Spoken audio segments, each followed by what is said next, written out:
Picture a chubby, honey-loving bear wandering through the 100-acre wood. For nearly a century, Winnie-the-Pooh has been the embodiment of childhood innocence and safety. A sharp crack from a rifle muzzle ended the silence of a northern woods. Sometime in the early 20th century, a hunter tracking game leveled his rifle, pulled the trigger, and killed a wild bear. As he approached his prize, he found a tiny orphaned cub left completely alone. A deep sense of guilt washed over him. Unable to leave the helpless animal to die, the hunter spared the cub's life and carried her out of the wild and back to his town. This small act of mercy connected the woods of Canada to a global stage. It began an unlikely relay across 3 different lives that would end in the creation of a literary legend.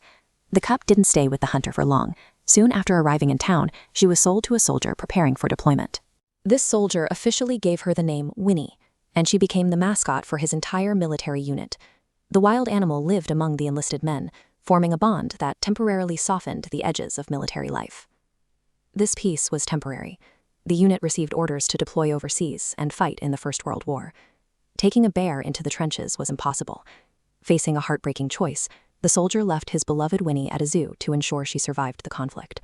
By walking away, he prioritized her safety over his own attachment, effectively saving her life a second time. The London Zoo provided a safe haven, an ocean away from the battlefields. Life in the zoo revealed a surprising side of Winnie's temperament. Despite being moved and handled by humans for years, she remained exceptionally gentle. She became a local sensation.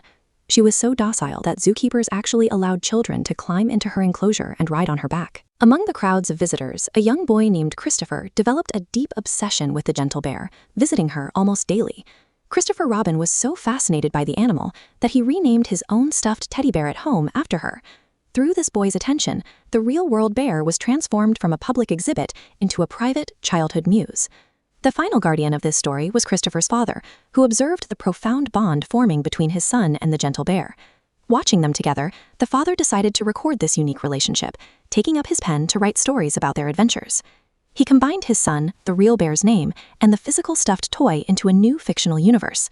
The grit of reality, a lethal gunshot, an orphaned cub, and a world war, was filtered through his writing until it became the story of a curious boy and a silly old bear.